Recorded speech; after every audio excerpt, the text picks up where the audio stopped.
So you just need to be looking at the audience. If somebody could just be checking his license. So you just say next slide. Continue with your paper. So next slide. I'm changing it. But you just keep looking at the contribution. So still, it's beautiful.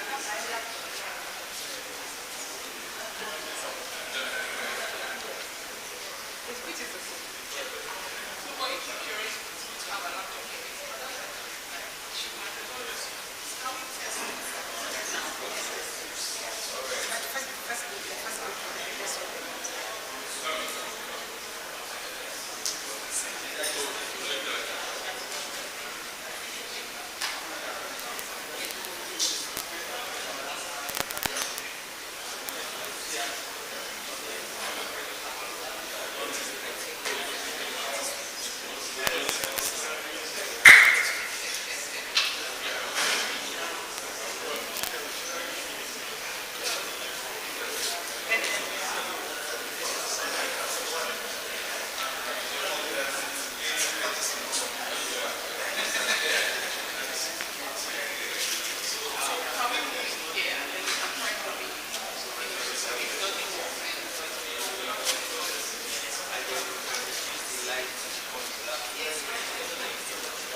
Alright, so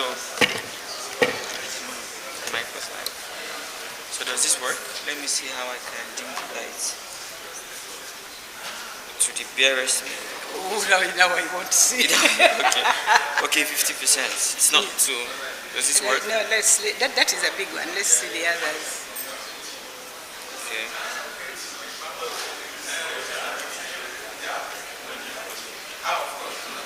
Some projection on this side of hand, so that Yes. okay. So cable remote. I think it should be. I can do it. Alright. Also work better rather than having somebody Yeah, do that for you.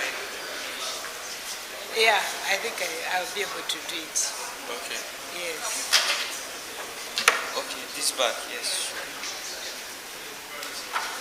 Uh-oh.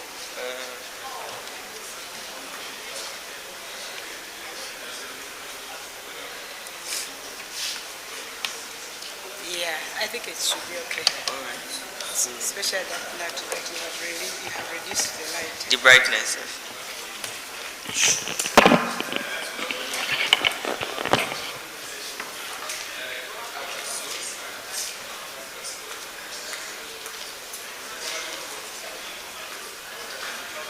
There's a way you can set it from light. Sorry. Put it on presentation. So, yes, on slide choose. Yes, if you go to slide choose, put it on slide choose. So if I press A, it goes black. So they can't see, but when you're ready,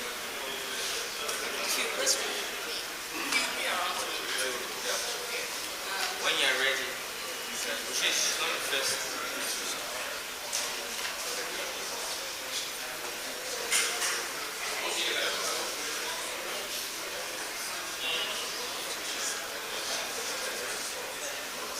Yes, ma'am.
So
Hello?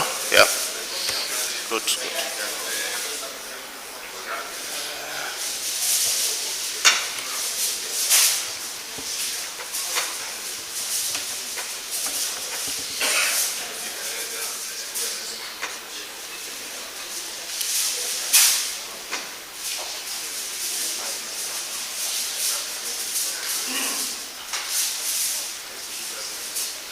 Okay.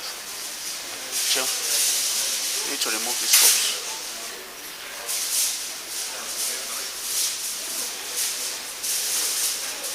Yeah, okay. Are you set?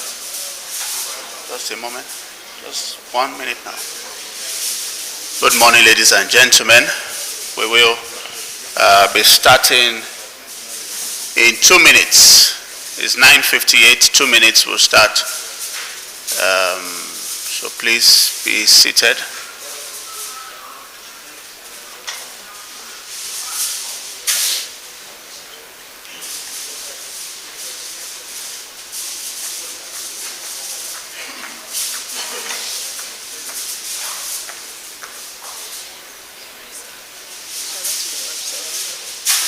Yes, that's it.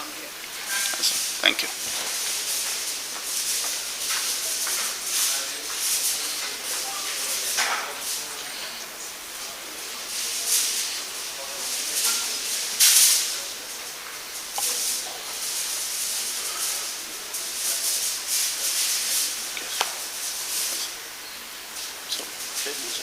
Please, can I ask you all, good morning, you're welcome to the induction ceremony of new fellows to the Nigerian Academy of Science. Please rise for the procession of fellows, please. Thank you.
Thank you. Now we'll take the national anthem before we sit.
Thank you. You may be seated.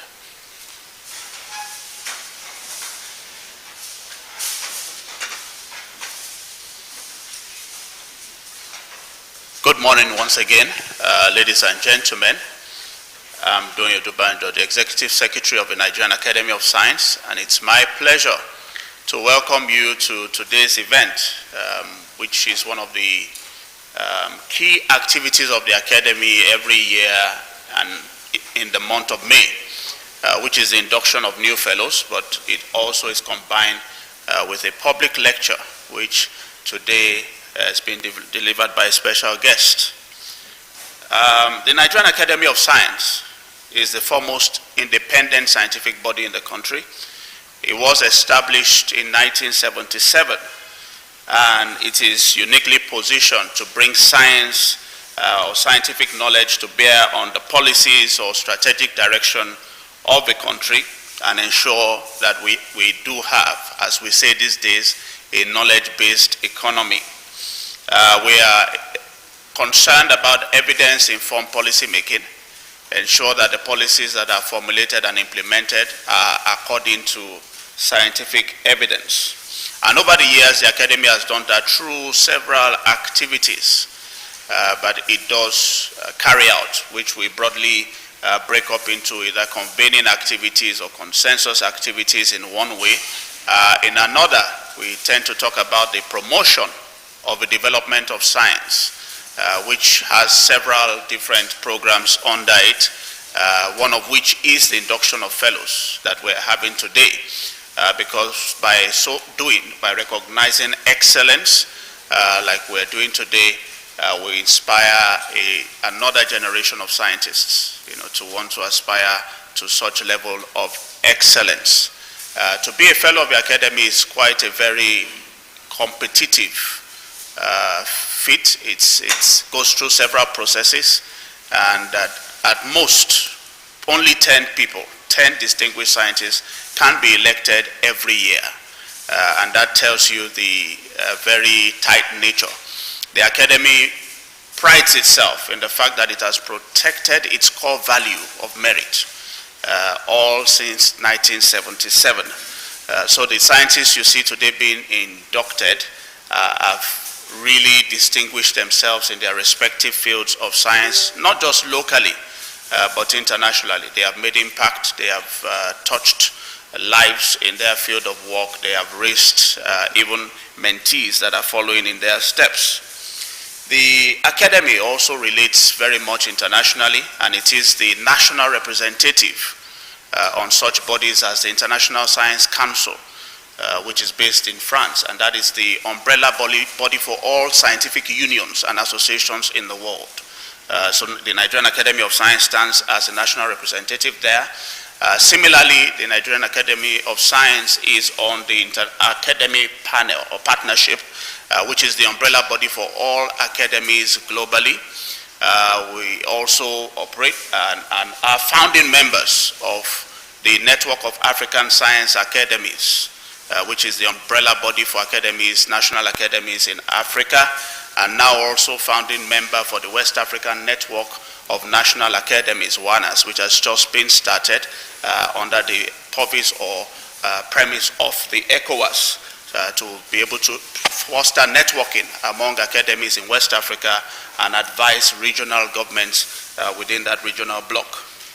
The Academy boasts of members that are very distinguished, like I said earlier, and many have held many high offices and still do in this country, even though the election is based on their scientific prowess. So it's our pleasure this morning to welcome you to this event, and actually welcome those who are online as well to this event.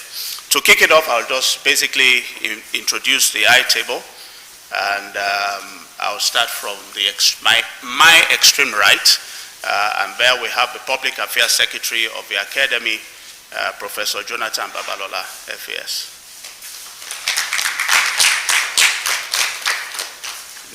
Next to him, we have the Treasurer, Professor Familoni. And I skip the obvious and go to the very next, which is the Vice President of the Academy, Professor Friday Okonofa. We have two divisions in the academy, physical and biological sciences, and we have academic secretaries sitting atop both divisions. So we have the academic secretary for the physical sciences, Professor Musba Akonji, FS. For biological sciences, I apologize, yes, I apologize. And then next to him is the academic secretary for the physical sciences, Professor Aki Ibadode. Of course, time would not permit me because we're always very time conscious, and I would have said, profile of all of these people, but that will take ages of each one of them. But also, definitely not least here, we have our special guest, who's the guest lecturer for today. And she's flown several thousand kilometers to come and deliver this lecture. And that is the president of the Uganda National Academy of Sciences, Professor Grace Kyomuendo.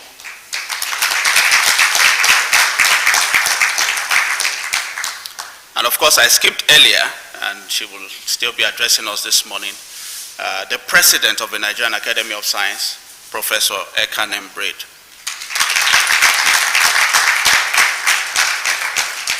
Well, definitely, before I move on, I should recognize the presence of the fellows of the academy who are here present, and they are seated in their gowns. Please stand for recognition. The distinguished fellows of the Nigerian Academy of Science.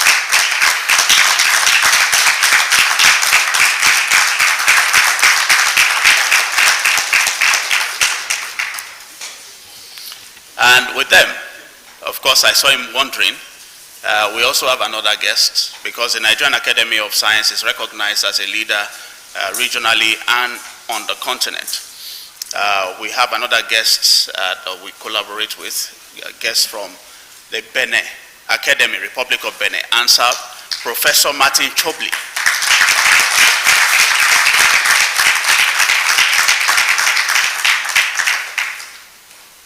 Just mentioning quickly, also, before I leave that, we have the president of the Nigerian Academy of Engineering, who is a fellow of the Nigerian Academy of Science. I have to brag about that. Professor Peter Owalu, FAS.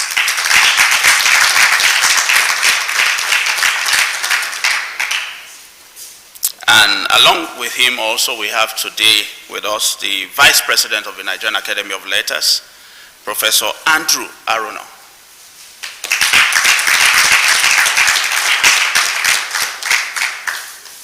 Others who are here seated, we do have Professor King David Tamach Yahweh, past President, West African College of Surgeons. You're welcome, sir. And we have he's not here yet. I don't see him yet. But we have a delegation also from NASDA. Let me just put it that way. Directors from NASDA, please, you're welcome. Indeed, very much. Thank you. Thank you. So, having done that, it's my pleasure to invite right now the president of the Nigerian Academy of Science, Professor Ekanem Braid, FAS, for our welcome address.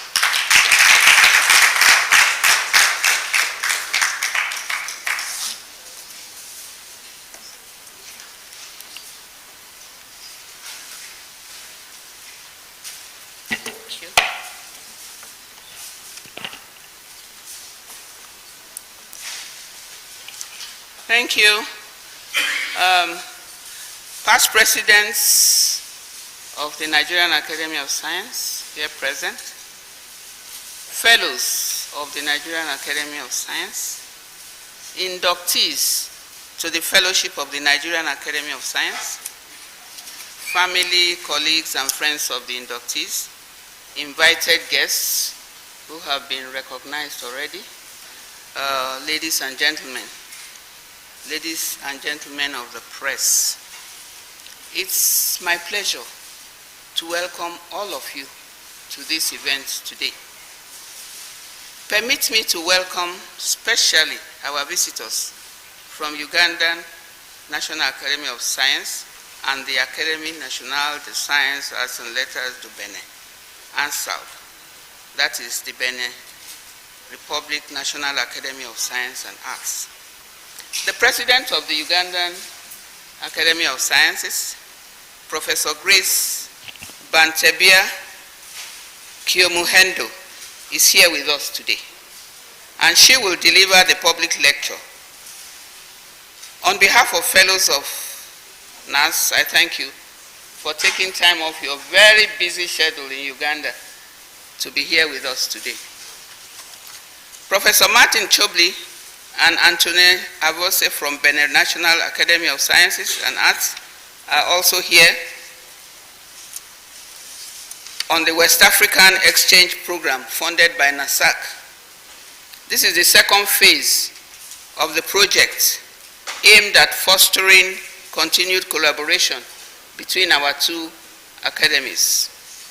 The team from NASAP Benin has been in NAS Secretariat a few days back on an interactive visit, discussing experiences and perspectives on key aspects of Secretariat functioning. Going forward, NAS and ANSAB will produce a partnership plan to further the NAS-ANSAB collaboration. Again, on behalf of NAS, I thank you for making this visit, 1 week visit. I thank you, and we hope you are enjoying the stay. You have been given a background on the Nigerian Academy of Science, and I think some more information is contained in the book, program book you have. Specifically, our mandate, as you've been told, is to assist governments and other stakeholders in national development in addressing major national problems that can be addressed by science, technology, and innovation, so that in the end, we will have an improved quality of life for the Nigerian society. So, we provide advice on specific problems of a scientific or technological nature presented to us by government or other stakeholders.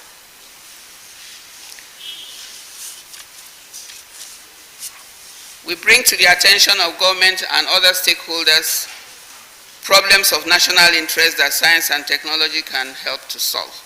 And we establish and maintain the highest standards of scientific endeavor and achievement in Nigeria through publication of journal. We have a journal, Proceedings of the Nigerian Academy of Science, which is the journal of the Nigerian Academy of Science. It is a journal, it's not a proceedings of a conference, for those who are interested in publishing. So the A&P in universities cannot reject our journal. We publish some reports, annual reports, some specific reports on themed conferences, themed seminars, themed webinars. We have special reports on them. They are available at our secretariat and also available online on our website. We organize conferences, seminars, workshops, symposia, and webinars, which result in these publications. We recognize outstanding contribution to science in Nigeria, like the NAS Gold Medal Prize and Media Prize for Science Reporting. We are always developing a working relationship with other national and international scientific bodies and academies. Our academy has, well, about 267 scientists who have distinguished themselves in their various scientific fields, both nationally and internationally. So, we have very capable scientists as fellows who can also attract other scientists nationally and internationally to carry out major assignments. This makes it easy for us to partner with federal and state governments as well as other stakeholders in addressing issues related to socio-economic development in Nigeria.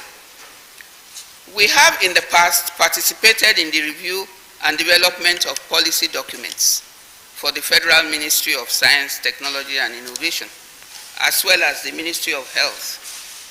years back, our academy was commissioned by the Federal Ministry of Science and Tech to carry out an accreditation of all the research institutes in Nigeria.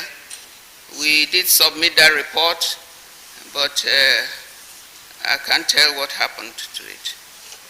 Fellows of our academy participated in a research and development committee put together by TED Fund to plan towards setting up a national research foundation alongside a national research fund.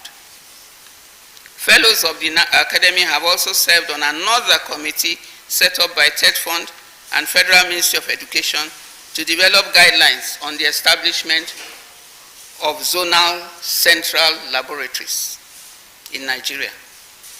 Our academy is also represented on the committee working on centers of excellence in the universities.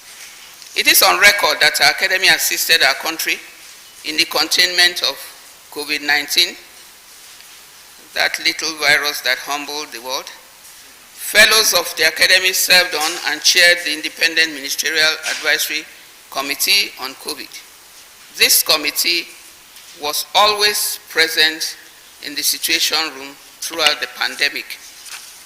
Our academy also supervised 6 special TED Fund research grants on COVID to ensure rapid delivery of results to inform policy.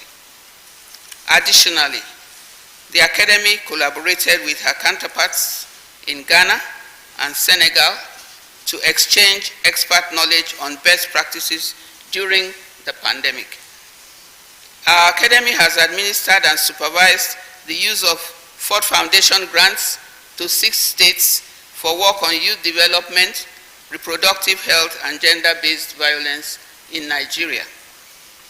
With respect to education, our academy is in collaboration with JAMB, the Ministry of Education, the Nigerian Academy of Letters, the Nigerian Young Academy, and other state actors, is implementing a project on STEAM, science, technology, engineering, arts, and mathematical education in Nigeria. That project is fully funded by JAMB. The STEAM project aims at stimulating integrated learning of sciences and the arts in a way that drives innovation in the country. A fallout from this project is the production and presentation of an advisory document to be part of the education roadmap prepared by the Ministry of Education.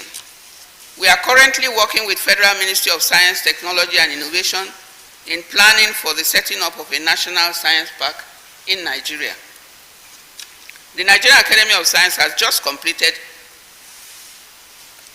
a project aimed at enhancing research capacity in Nigeria, pairing early career researchers with mentors in a bid to ensure that research conducted is relevant to improving Human Development Index and socioeconomic development in Nigeria. A team led by NAS comprising other stakeholders is part of an international team conducting a consensus studies on addressing predatory academic practices aimed at ensuring that ethical academic standards are preserved. Recently, on the invitation of the Minister of Budget and Economic Planning, fellows of our academy reviewed the national plan for Nigeria, 2 documents, and advice on science-related interventions required urgently for national development. We also submitted some proposals in that respect. A NAS-initiated committee is working with Aberdeen Research Group to compile a database of Nigerian scientists. I'm pleased to inform you that the development of the land, 4 hectares, given to us by government is progressing. The land is in Abuja. Levies paid by fellows were used to fence the land completely.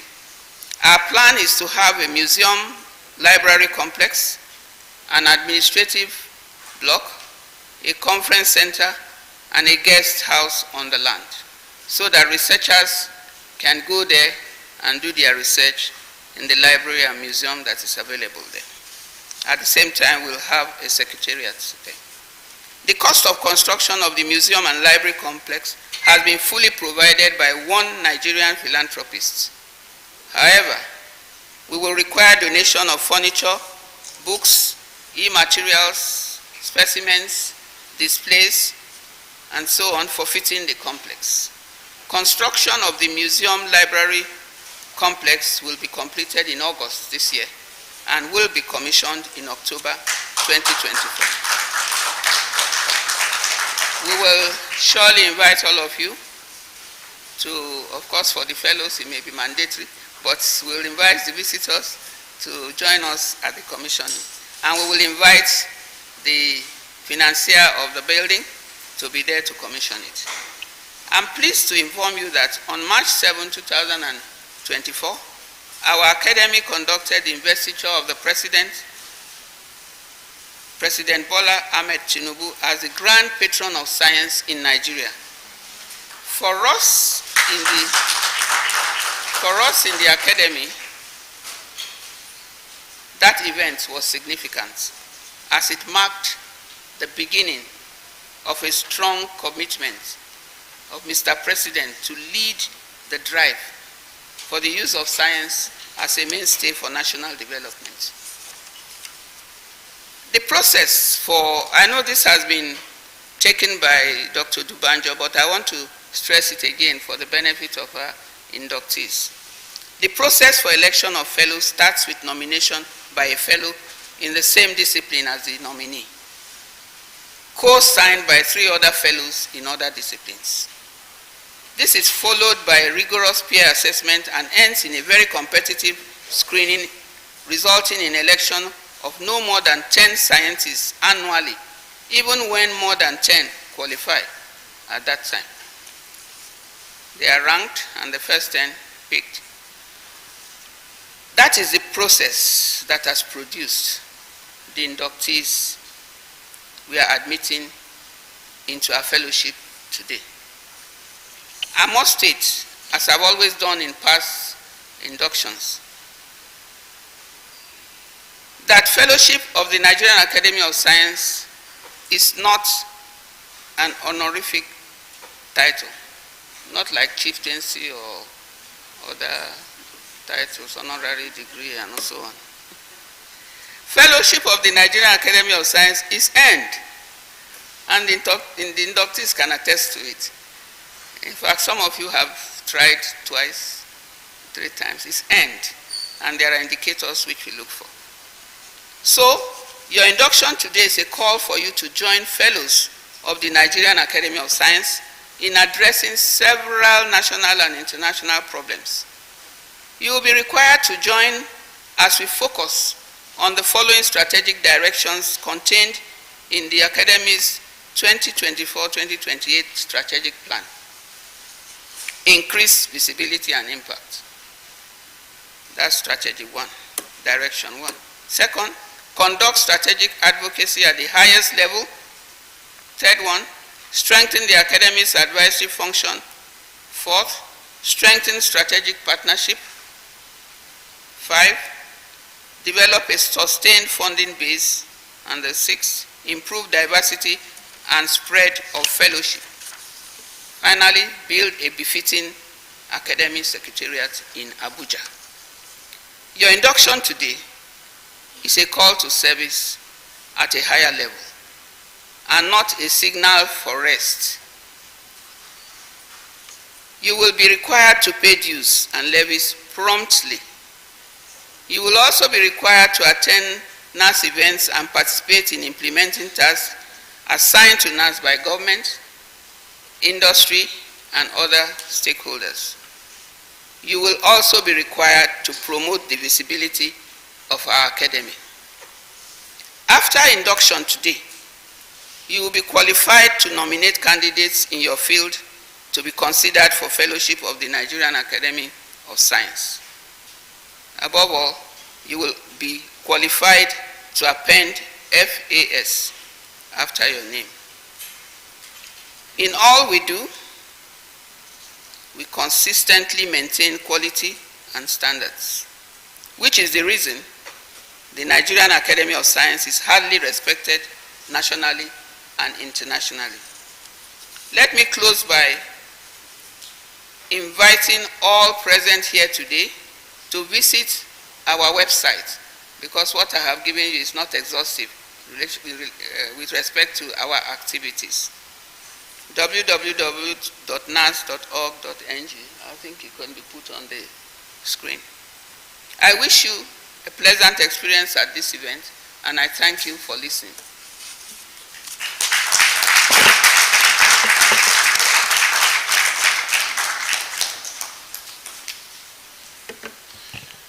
Sorry, when you don't clap properly, I can't move on.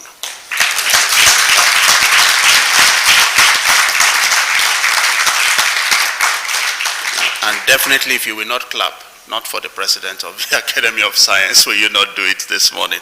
Thank you very much. One more round of applause, if you don't mind.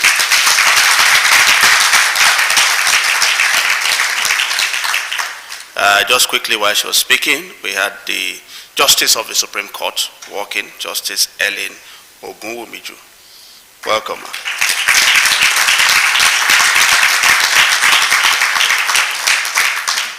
Let me highlight again the President's request for support for our upcoming Science Museum and Library. That should be the first in West Africa, first Science Museum, and deserves to be the best.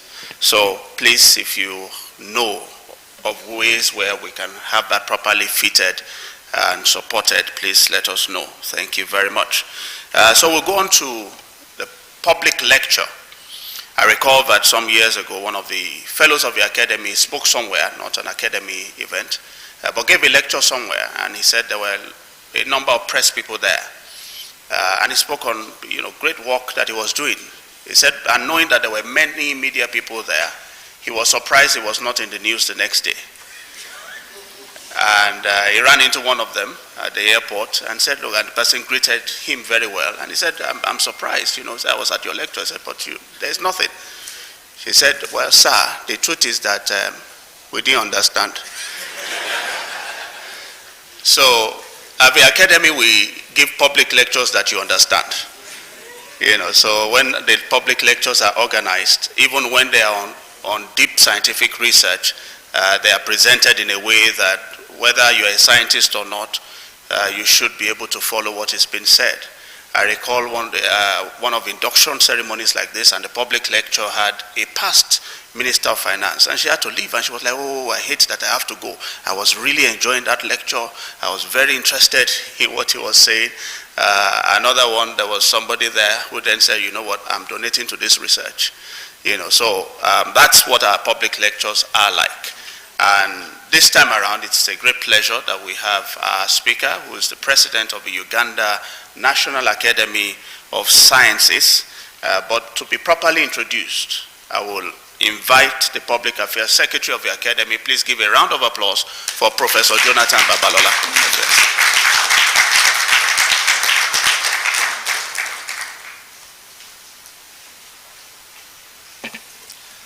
All courtesies duly extended. Will our guest speaker please rise?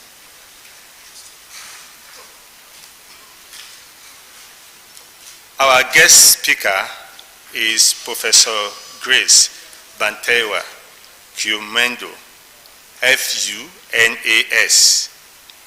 She is a professor of women and gender studies, an advocate for gender equality, social transformation, and respect for women's rights.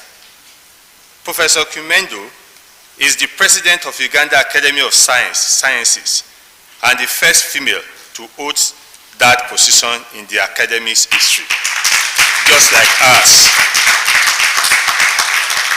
She has served on numerous policy organs, including Makerere University Council and Senate. She is a distinguished social anthropologist with a wealth of experience in gender/feminist and social norms research. Professor Kyumendo's recent project includes the whole university approach, kicking sexual harassment out of higher education institutions in Uganda, KISH project. And from promises to action, shifting gender norms and public perceptions about unpaid care works in workplaces and families in Uganda. She has published widely, most recently on teenage pregnancy and social inequality, an impediment to achieving schooling for all Ugandans, and empowering adolescent girls in developing countries, gender justice and norm change. Professor Kumendo is a member of the Vice Chancellor's 100 Eminent Members Committee for investigating sexual harassment at Makerere University. Grace convened the International Women's World Conference held in Uganda at Makerere University. Professor Kumendo serves as Deputy Vice Chancellor for Academic Affairs on the Task Force Management Committee to establish Bunyoro University, a public university in western Uganda. I therefore have the pleasure to invite her to present her lecture. Thank you.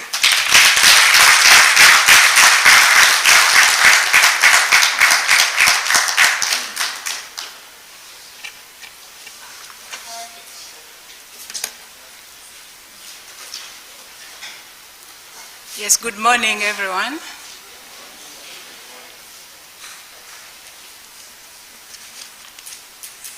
The President of the Nigerian Academy of Sciences, who is also a friend and a mentor, the members of council who have already been introduced, the fellows that are going, oh, you're not yet fellows, you're going to be inducted, and everyone here. I'm so honored and privileged to be here today and give this keynote address.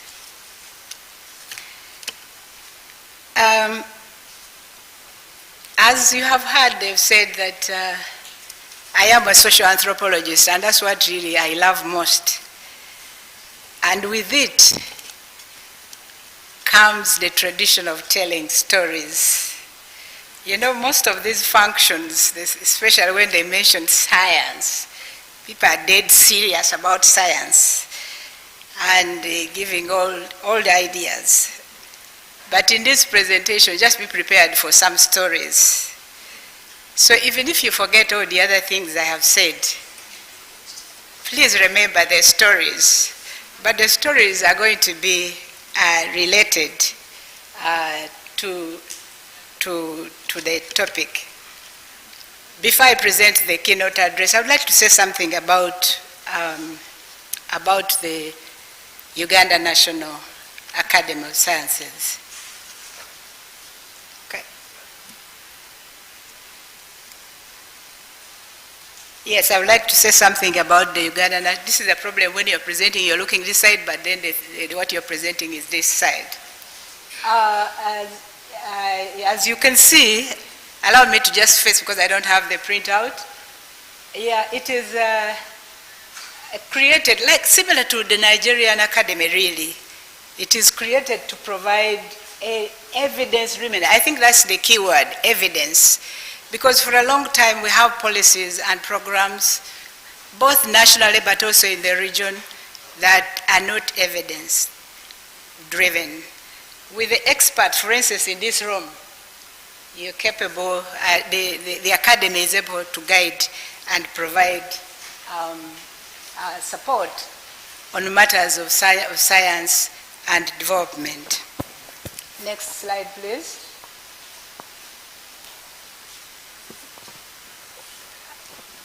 What has happened?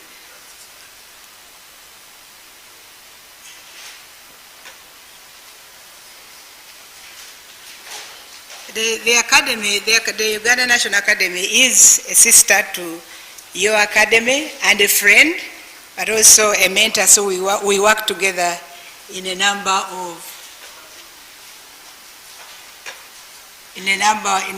areas. What has gone wrong?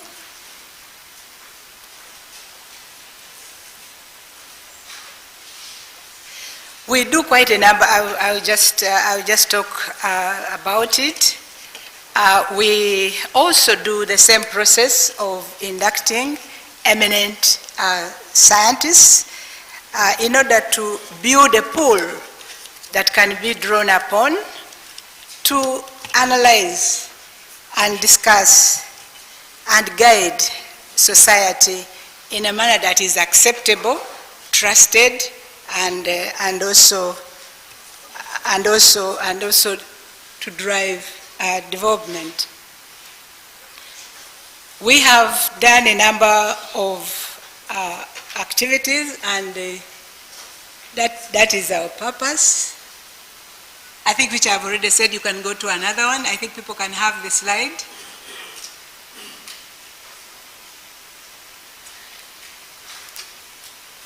Wow, this technology.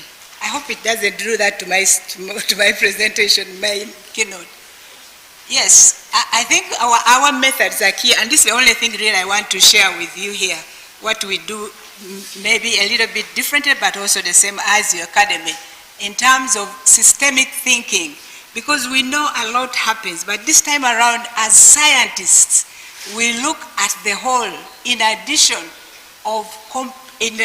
and in a way of complementing each other.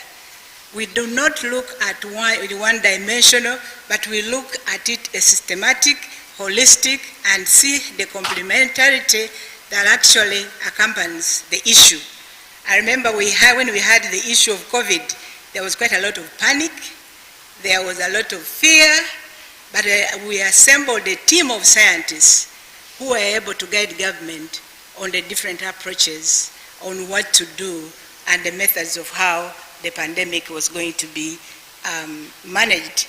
The team made sure that they looked at everything, including the social beliefs, the fears, the scientific approaches, in order to inform the communities and the government. That's one way. The second approach was design thinking, equitable co-creation, but also evidence that informed policy making. That is very key. We work with different agencies and government in different aspects to make sure that the policies are informed, because there is always uncertainty and fear. Right now, actually, we have population census, but you should know how many people are running away from being counted, and mentioning a number of things that prevent them from being counted. They are not trusting why they are being counted. Unfortunately, it has come, when we are not ready set up to guide immediately government, but there are discussions around those issues. So we try as much as possible the goal is not the best practice, but it is the better practices. So we engage other bodies, that we look for the different alternatives in order to inform the activity. The next one. Yeah, and we have achieved a number of things. I just mentioned a number of them, and you can actually visit our website. We have numerous publications that have been that have come out of what we call consensus studies. Consensus studies that involve a rigorous process of engaging different stakeholders in understanding the issue and different perspectives. And one of the most exciting, and I think I was part of the chair of that one, was the whole concept of trust. Trust itself is a big issue, and that's the most popular book that is read by almost everybody to understand what does it mean, what does it entail, who trusts who and who doesn't trust. But what does it have, what is the implication for people not trusting certain people or not trusting a certain system? So we have those publications, research projects, we have also partnerships, but for details, because this presentation was not about UNAS, but as a president, we are committed to serve, but also to provide independent views based on science, based on the knowledge. Because for us, all of you who are seated here, we are the privileged group. We are very privileged, and so we should provide, we should support society, and that's what we do using different approaches. So I'm going to the subject of today, sexual harassment. Kicking sexual harassment out of higher education institutions. Options and challenges.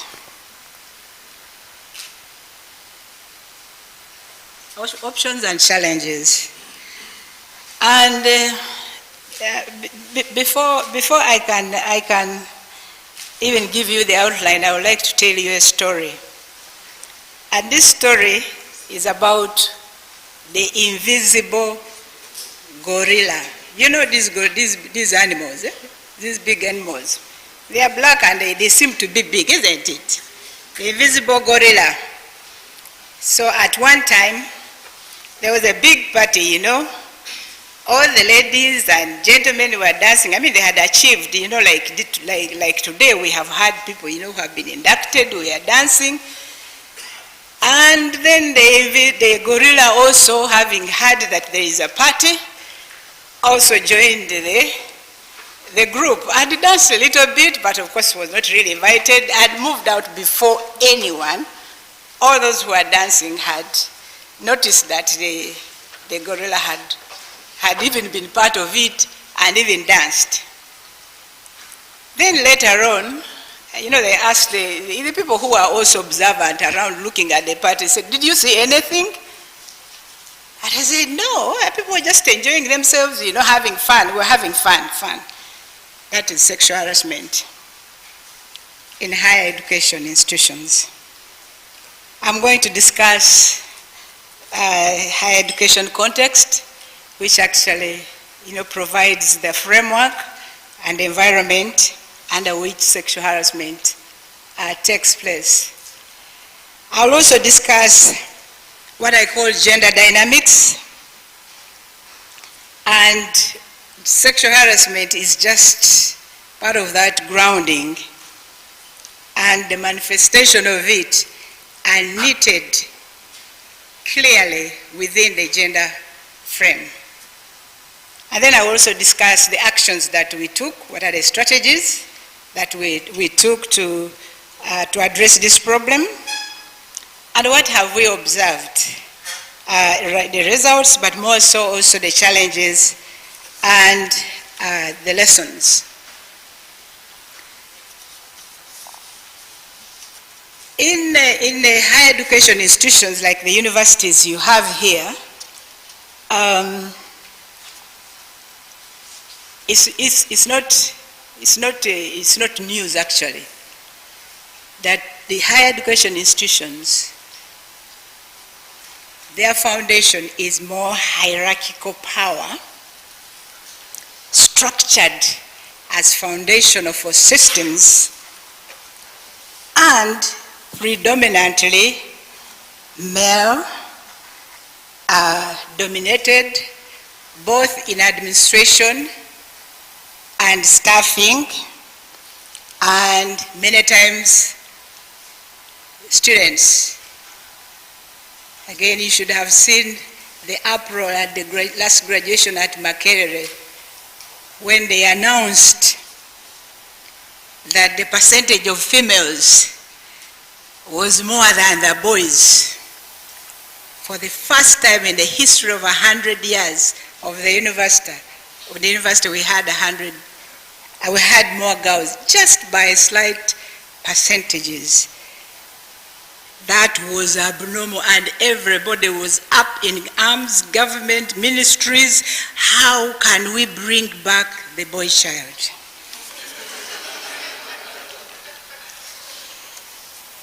Higher education also are institutions where the highest concentration of young people, both female and male,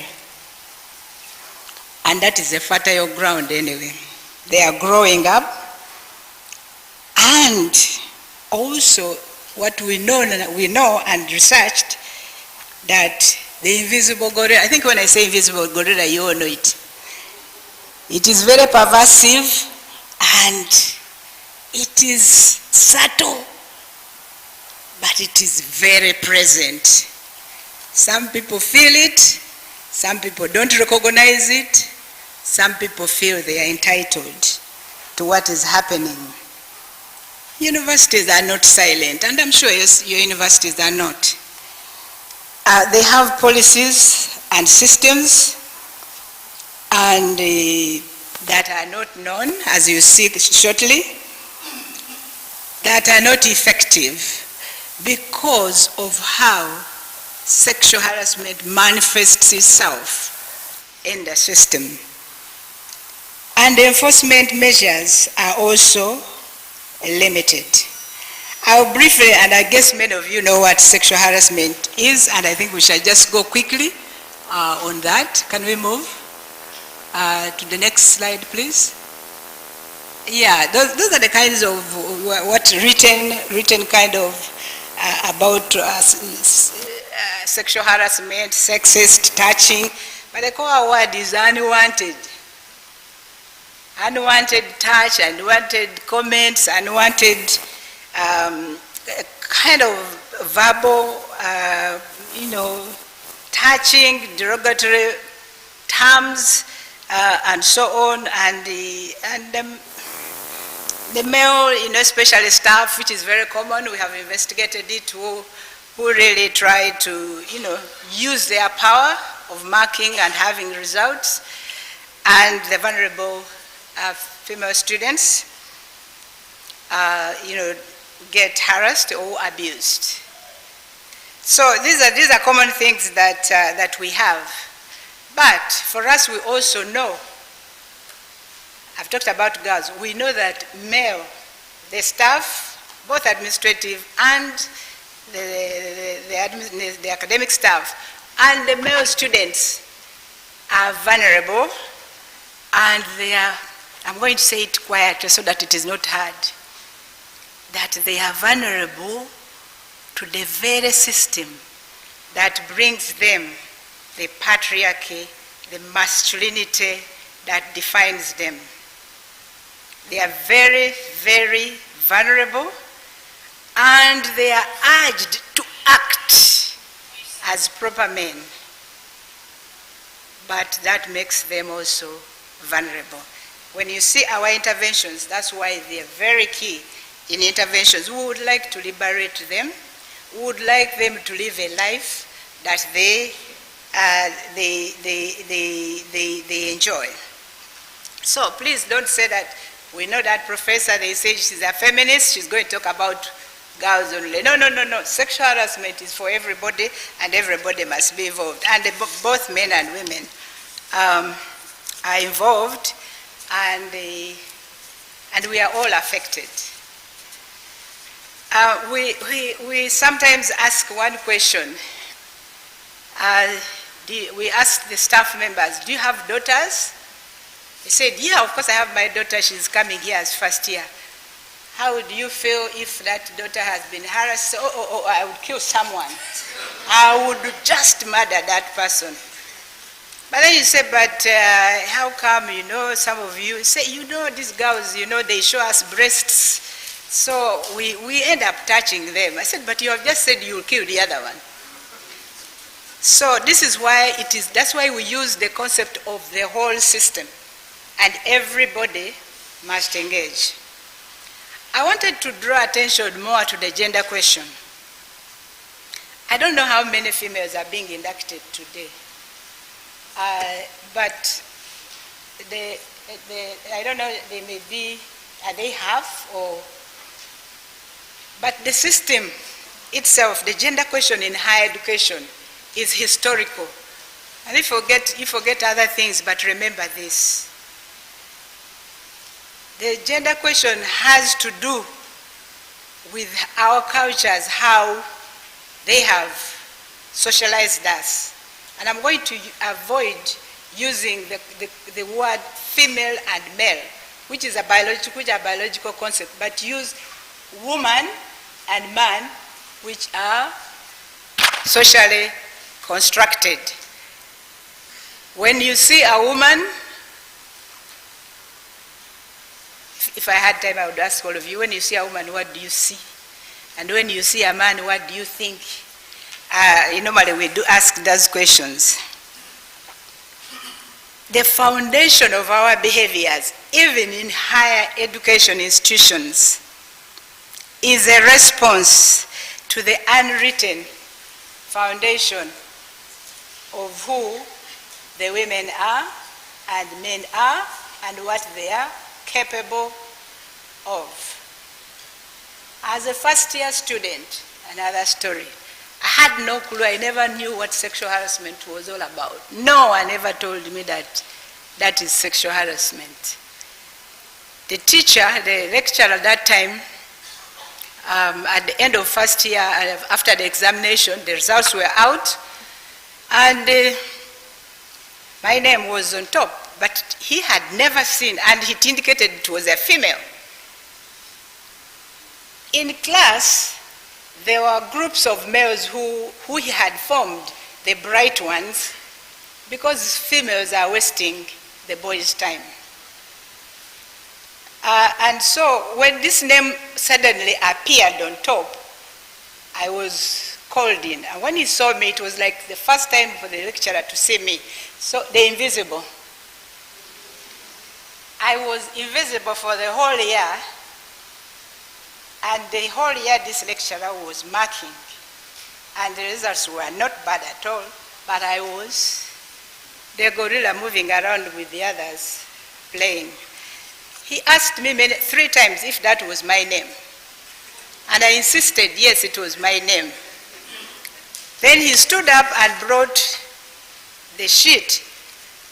But in the process of bringing the sheet, he was now standing next to me, holding me very closely.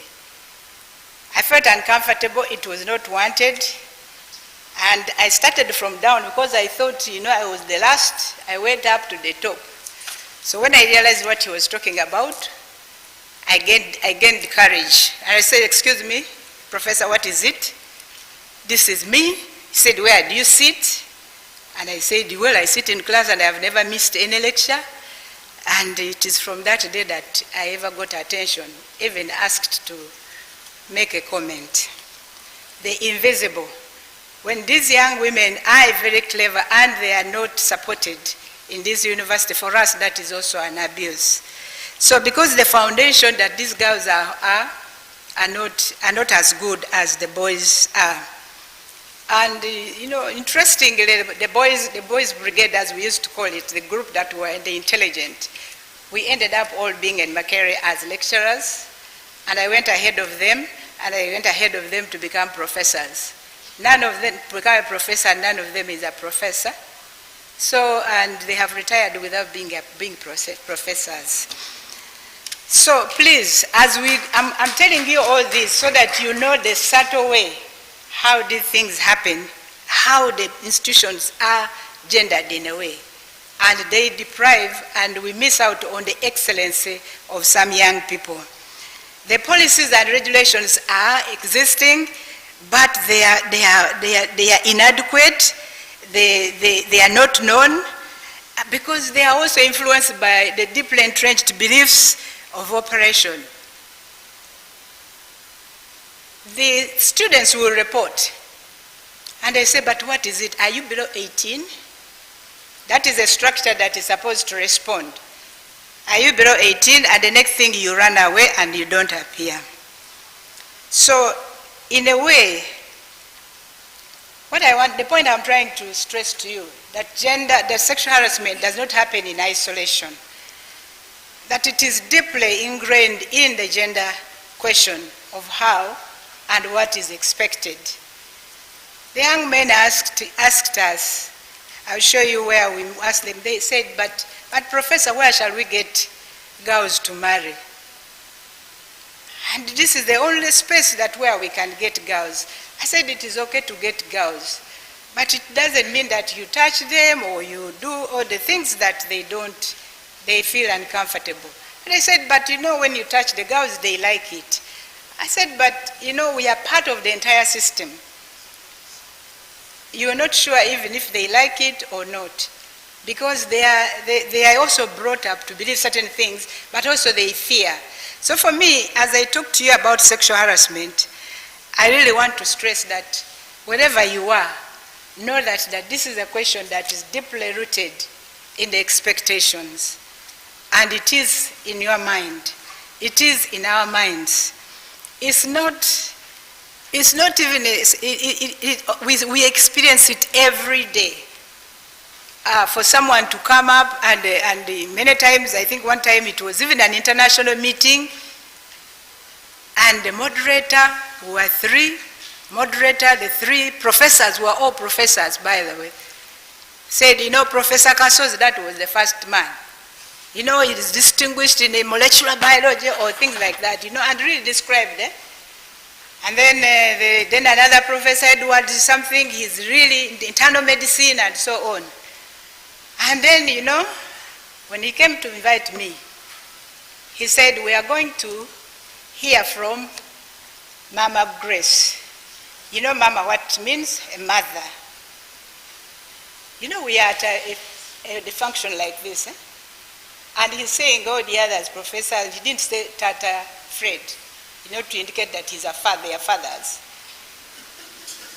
So when he said that, I just didn't stand. I looked behind to see where the mama was, and everybody looked around, and I looked around, he looked at me, he checked the program, and then found that I was still seated.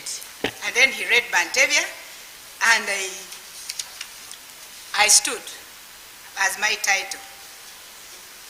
So, it is every day that we are struggling with these issues because they are all in our minds.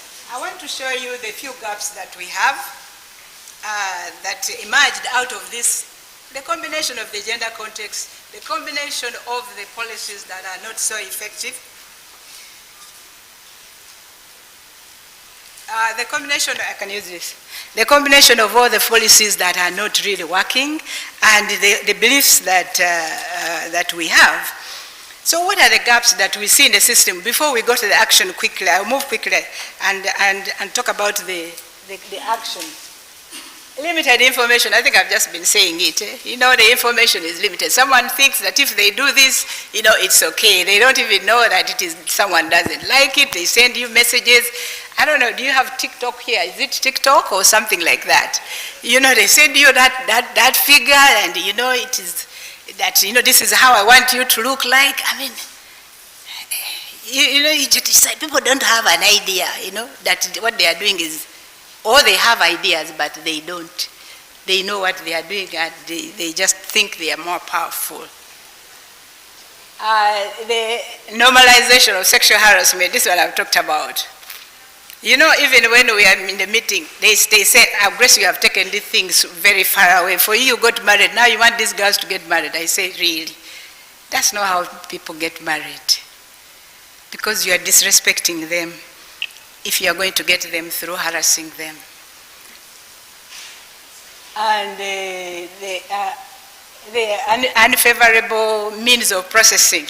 By the way, those who are in the universities, I don't know how many people are in the university, I know my colleagues are in the, if all of you are in the, those who are in the universities, we have these systems of processing if you report a case of sexual harassment, you report to your head of department, you go to this committee, you go to this committee, you go to this committee. By the time you reach the end, you are actually the victim itself. And at one point, we really did a good job and investigated and sort of had big meetings, and we reached up to the level of appointments board. Myself, who chaired the committee, and the girl, we both became victims. Eventually, we were so put down, and the girls told me, you gave us, the systems just don't work for certain people. So we need as scientists, I'm appealing to you, this is why this talk really is so critical, that we are dealing with you who have an alternative and other ways of presenting these views to different audiences because of the positions that you have. Otherwise, the worst part, by the way, and you can help us. They are the people we call bystanders. They see and say, that is my colleague. That is my boss. Now what do I say? We call them bystanders. They are the most dangerous ones. So if they see something is happening, but they say, these things happen. What do we say? But that girl, so.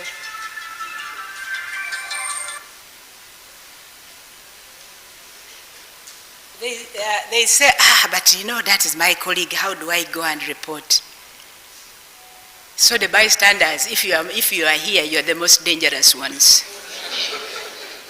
Who see daughters and females being abused and you keep quiet. You cannot come out to defend or to say, yes, we know this happens. So really, really that's really my appeal. This talk is personal, and I was so happy to come and talk about it. And I talk about it wherever I go, because you can save one person.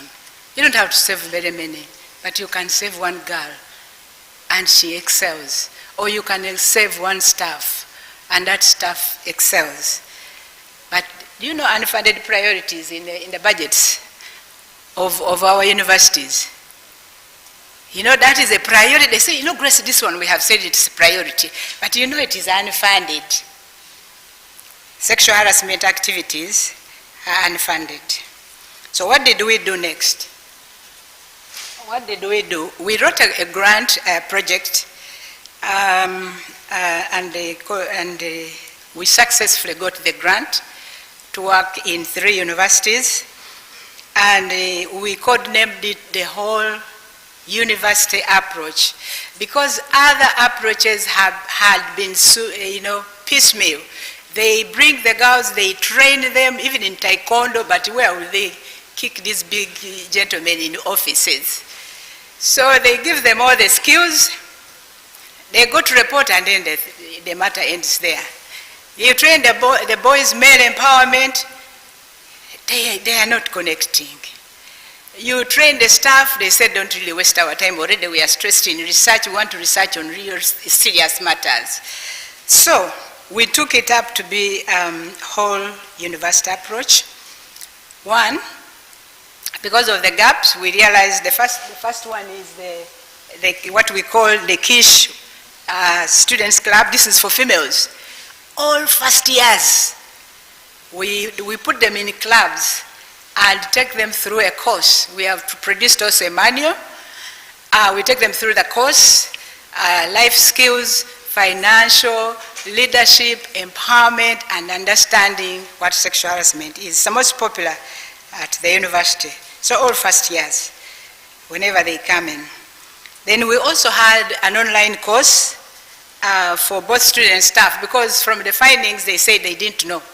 So it's a very comprehensive course online on Makere's site that gives general information, but also we have a website full of the materials for reading, simplified ones, so that people don't say they don't know what is going on.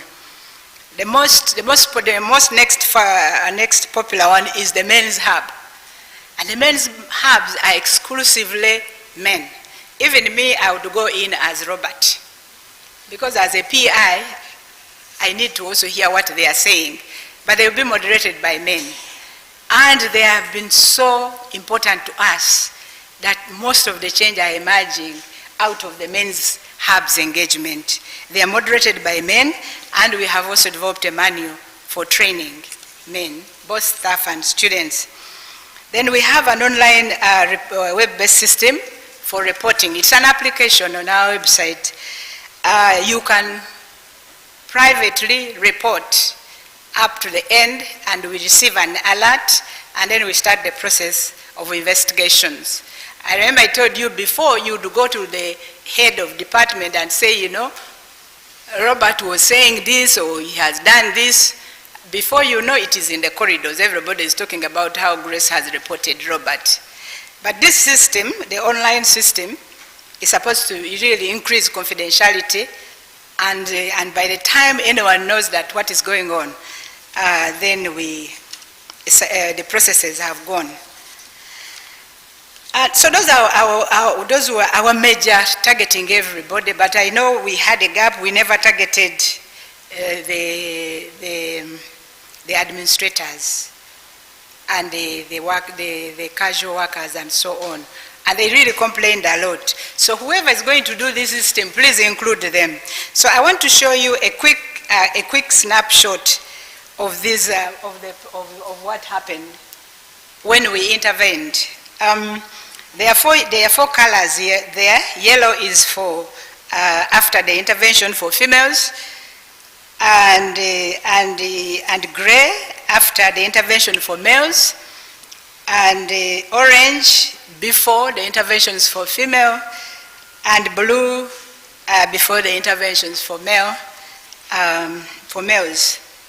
So from what you can see there, you see the blue and gray and so on. Before, we have registered significant difference in terms of the description and understanding of sexual harassment. At the baseline, you saw those ones of before, the orange and blue. They are very distinct throughout, which shows that our project made a difference. Can we go to the next slide? Similar colors are running through in the same way. Still, you can see that we have made a significant difference in terms of also the staff. So the change, people now know, at least they know. They will not say that I didn't know, I don't know. So the project has been able to give them more information, and that's what we see today. You can see the highest one, request for sexual favors. You also know that that is also really sexual harassment, not a proposal for marriage. Because some thought that if someone says that it is a precursor and a preparation for getting married. So it is not. Someone, if they want to marry you, they will start with other questions, isn't it? You know, it is men here who propose, and unfortunately, women have not been proposing. Except these days, things are changing. They are beginning to propose, which is, I think, a brilliant idea. So then we see the next one. I'm just giving a snapshot. We have a base inline which has really just taken place. The same thing. You see the changes that have been registered in terms of knowledge gained. And the next slide, please. Yeah, all those ones that show that information and skills, how they have really been helped. So we see a significant difference, especially among the students. For the last year, we have really not seen cases as we used to see them before. And the girls have the skills to say, excuse me, no, what you're doing is not right. So we are very proud that something good has happened. The common perpetrators, I'm sorry, do you see who are the common perpetrators? Those of you who can see online. They remain who? Can someone tell me? Eh? The common perpetrators, unfortunately, they have remained the same as the males as the common ones. And then action taken. This is the one which I'm very sad about, because there isn't much difference that has happened. They stand by the action taken after suspecting experience of sexual harassment. And this is again also linked to our system. We have also not seen a significant number of students reporting through the system because of the final where they will have to appear to appointments board and a committee. So they said the process begins okay, but doesn't end okay. So we are in the process. So we see there isn't much, in terms of change, in terms of really taking action. A few actions are taken, but we would have wanted to see more action. We are comforted by that, the bar in between there. I advise the friend to report, to seek help. But as you know, quantitative, I think we are yet to analyze the qualitative, seek where. So, and for those who have been abused, we also link them to the hospital so that they can be checked. But many of them say they haven't gone there because the lecturers are also there. The people who have abused are also that side. So this is something we are thinking about. Right now, the university, I don't know if you have what now they call the safeguard policies. They are more comprehensive and they include sexual harassment. And they seem to be that they may be more protective, they may have maybe more resources. And so we are linking up with that safeguard policy to see how this can move on. Because the project is closing this year. What are the challenges? Can we go to the next slide? Oh, you hadn't been moving. Okay, this can be presented and given to anyone. Can we go to the next one? I'm going to the challenges. Yeah, those challenges. The challenges, I must say, even as a PI, I just sometimes feel, sometimes we get unhappy and say we expected a lot, but sexual harassment as an issue and as a policy hasn't been fully integrated in the institution. While it is at the top level, the colleges have not embraced it as we would have expected as per our sensitization. If it is not institutionalized, it remains an individual matter. But we hope we are planning to see what is the next strategy. We are going to meet management and see if we can push it further. The gender perceptions, that's one difficult thing to change. But the consciousness that gender issues are impacting or are driving sexual harassment is there. The systems remain unfriendly and gender insensitive. So we have, the consciousness has been raised, even among the staff, that negative masculinity is not really manhood. And what we have been trying and what the men want is to harness positive masculinity, and this is a drive that is being led by the male students and some staff. What constitutes sexual harassment continues to be normalized, especially by cultures. I don't know if you have cultures here where in order to marry a girl, you just have to kidnap her. And once you have slept with her, that is a done deal. You bring goats and cows in some cultures. But sexual harassment also, the way it manifests. So if someone comes, I'm moving and they, touch me, they are even pressing, they think that's normal. They are expressing a sign that they are interested.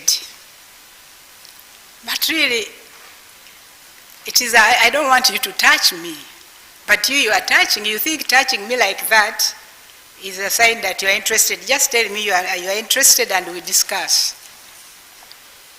So, sexual harassment really some in the expectations.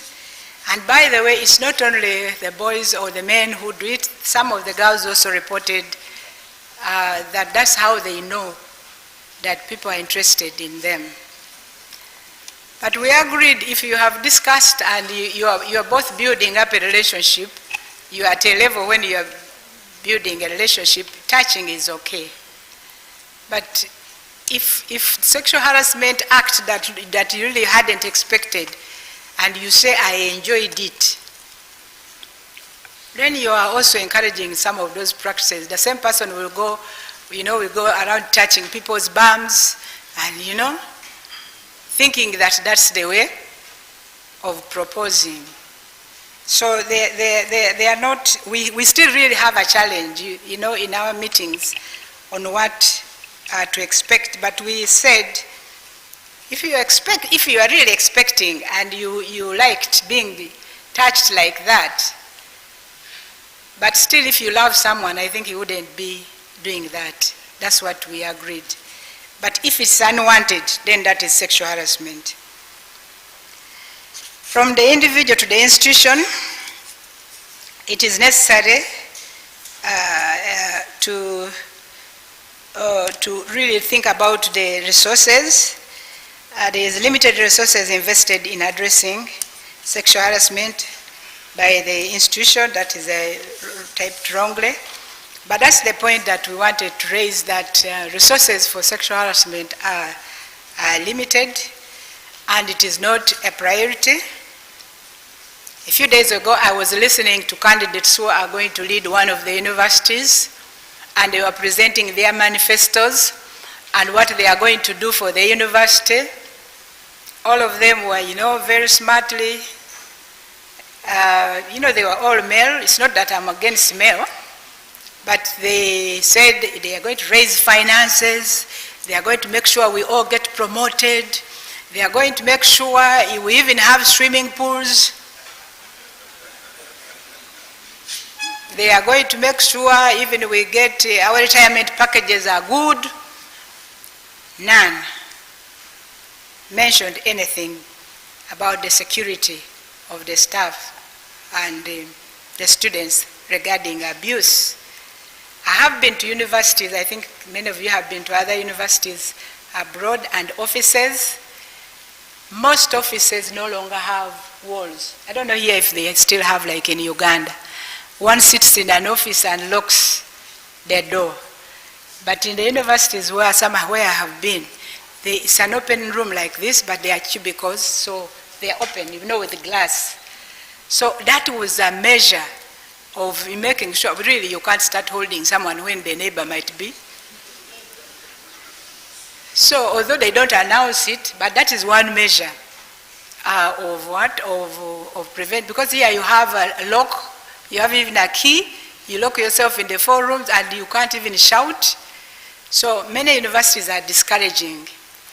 But for us, we still have those big walls. I don't know what we can do. Or to break them, I don't know, but maybe other constructions should include. I saw that. And other universities for me, the university I attended, University of Cambridge, as new students, we were given something that looks like a bangle with a string, which you could wear. Because they said sexual harassment and rape happened in the toilets in those universities. Because some of them are unisex. So we had them. But if someone pulls you wherever you are, who touches you, you only needed to do one thing, to pull the string. And that is a measure that was given to all the people who came first years. So if I pull the string, definitely connects to the police, and everybody, it made so much noise that everybody around would know that there's something happening. And that was the measure to help the students. So those are some of the measures. Now we can go to the lessons learned as I complete. And as you think,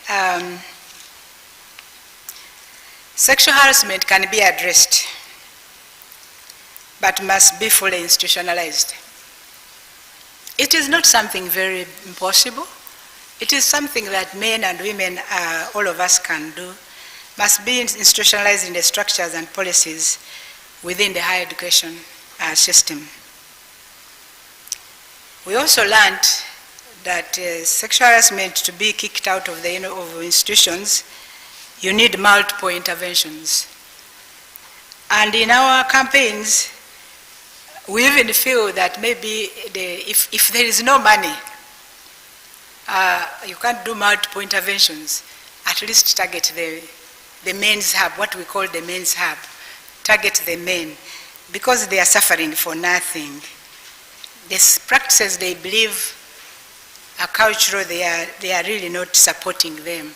They end up being stressed, they end up feeling rejected, because I'm not a man, but imagine you go touch, I'm going to say, okay, you touch Gracie and I tell you, stupid being, it's hopeless, how can you touch me? How do you think you feel? The man leaves feeling very inadequate. First of all, I've said, you stupid bag, never touch me again. So we don't want our men to feel like that.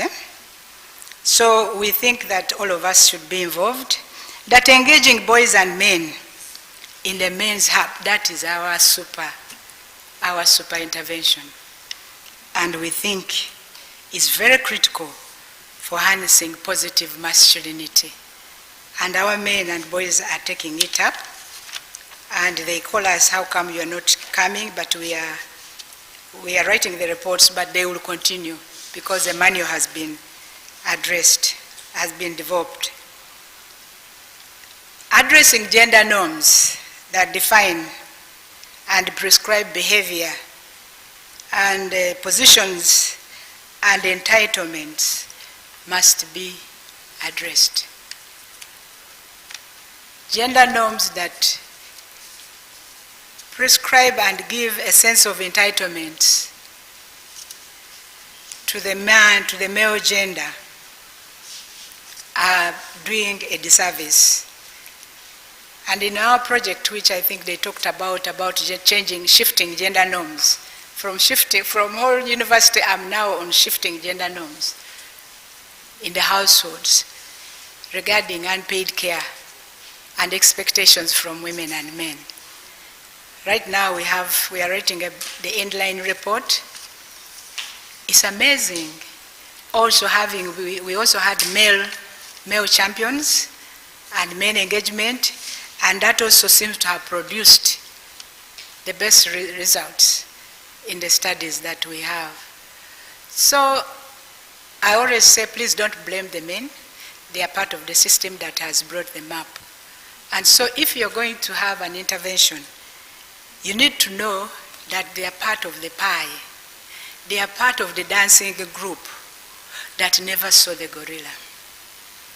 They are part of the system that we should deal with. And addressing those norms is very, very critical. Finally, the whole university approach, as we said it is a responsibility of everybody in institutions to end sexual harassment. Sometimes at the university they say, where is Bantebia now? You know, we hear there has been a case in this hostel. And I always tell them, look, this is not a Bantebia issue, it's a whole issue for all of us. Madam President, thank you so much for giving me this opportunity to talk to these honorable people.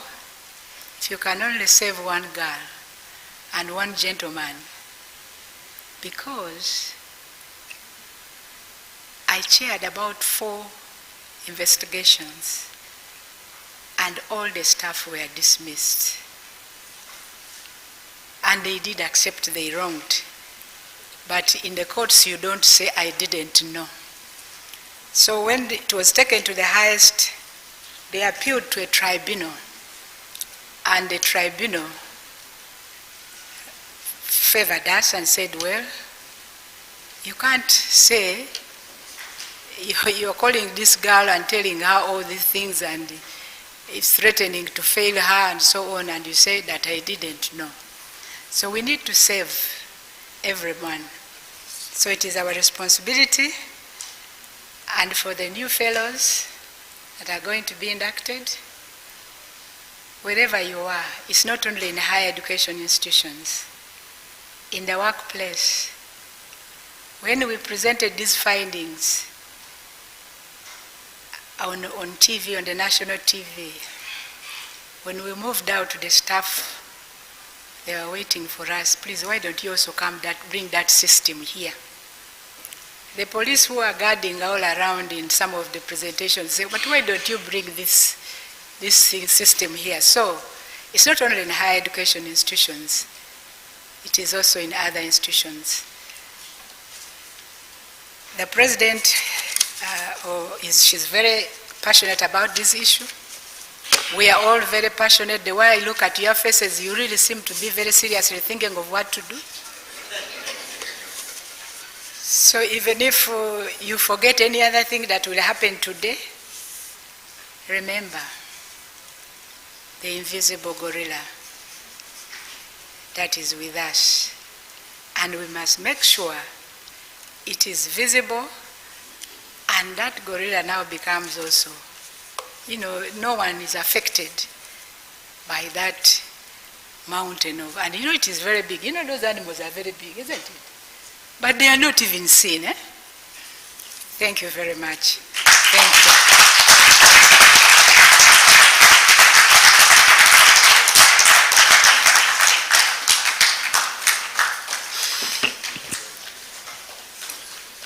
Please, thank you very much. Another round of applause for Professor Grace Muhendo, President, Uganda National Academy of Sciences.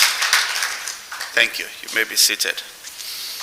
And I know we still had a case that was viral about a month ago in the country, national news. So this is very relevant. And scientific excellence thrives when everybody feels safe. Thank you very much, ma'am. I recognize also the presence of the Director General of the Nigerian Space Agency, Dr. Aliu Shaba, and the National Director of the Leprosy Mission Nigeria, Dr. Sunday Odo. So now we come to the much awaited induction of fellows, and it's my pleasure to hand over to the academic secretaries. And I think we start with Professor Akonji, if I'm right, the academic secretary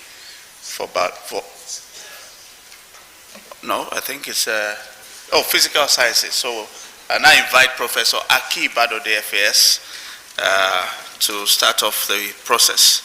Please, a round of applause for him.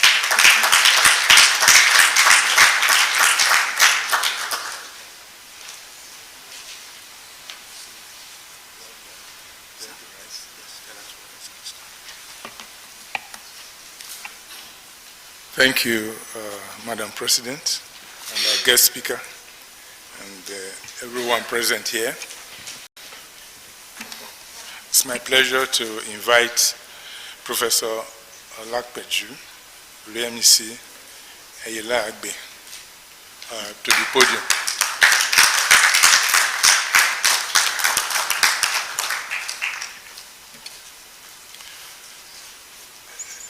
Olakpeju Oluyemisi Ayelagbe is a professor of organic chemistry in the Department of Chemistry, University of Ibadan, Nigeria, and fellow of the Royal Society of Chemistry, United Kingdom, and fellow Institute of Chartered Chemists of Nigeria. She was the pioneer deputy dean of Students' Affairs at the University of Ibadan, Hall Mistress of Obafemi Awolowo Hall, and currently the Gender Focal Person and Coordinator of the Gender Mainstreaming Office, GMO, University of Ibadan.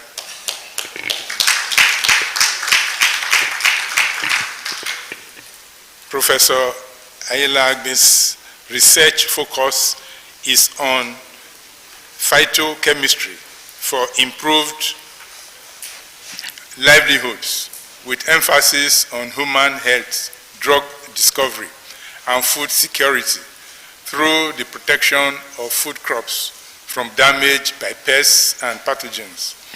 Her team isolated and characterized a novel compound with unprecedented spirohamnofolane skeleton and cucosins with anti-proliferative activity against cancer cells, lines with applications in oncology. Her research on Jatropha species revealed many constituents with potent antimicrobial activity, including japodagrin and jopodagron, which were new isolates with anti-fidant effects on the maize stem borer, Helicobacter Z, a pest which devastates maize farms. She was a co-principal on the University of Ibadan Research Foundation tomato project. Their studies on French marigolds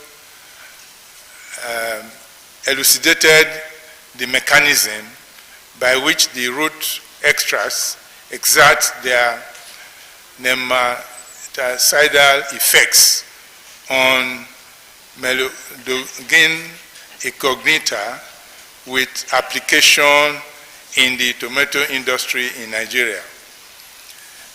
Our current research focuses on environmentally safe biocides from Lantana camara and other plants for protection of tomato and other high-value vegetables. She has supervised 10 PhD and over 40 MSc candidates. She has over 90 publications with 2,704 citations, 21 H index, and 35 I-10 index. She was a recipient of the Commonwealth Science Council Fellowship, IFS, MacArthur Foundation, UI Senate Research, and German Academic Exchange, DAAD grants.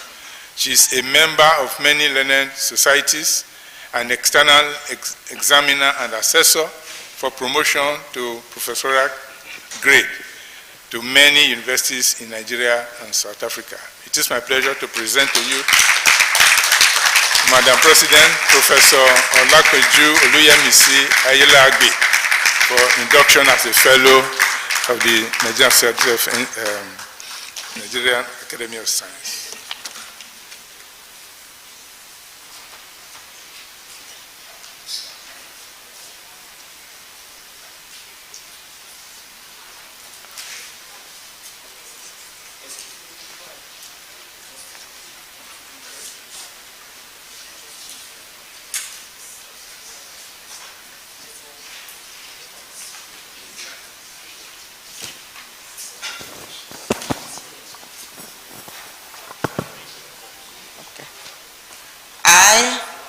Olakpeju Ayelagbe hereby solemnly promise to promote, declare, and disseminate scientific knowledge and serve the Academy according to its statutes and bylaws.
By the power conferred on me, by the power conferred on me, I formally admit you as a fellow of the Nigerian Academy of Science. Congratulations.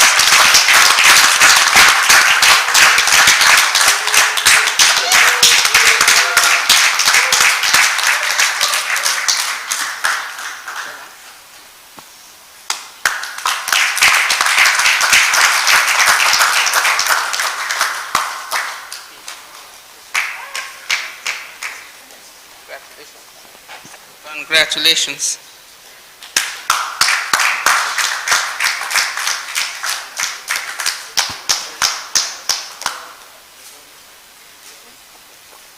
All right.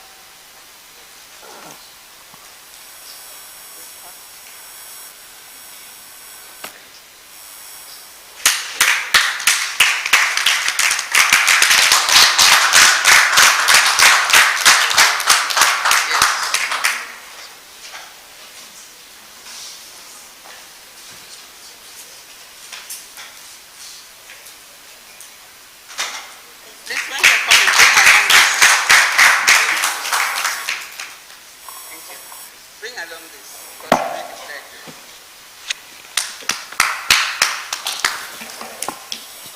Second one. Thank you, Madam President.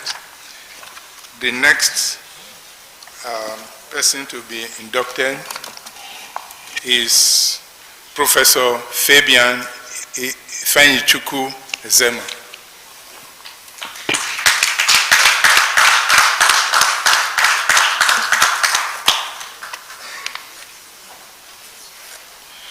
Fabian Ifeanyichukwu Zema is a professor at the University of Nigeria, Nsukka.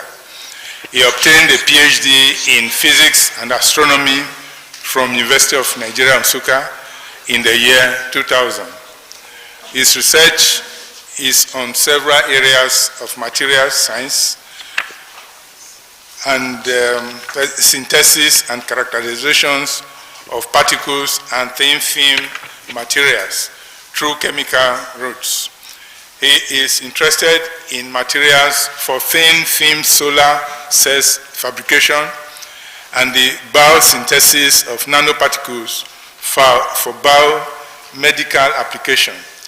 He has been working on the nano submicron sized materials for energy conversion and storage, cathodes, anodes, supercapacitors, thin film solar cells, and dye-synthesized solar cells, DSSC, and so on, including novel methods of synthesis, characterization, and evaluation of the electrochemical and optical properties. He was a C.V. Raman Fellow at the Shivaji University, Kolhapur, India in 2011, and Matsume International Fellowship, MIF Fellow at Tokyo University of Science, Japan in 2013. He is currently a visiting professor to NRSAMT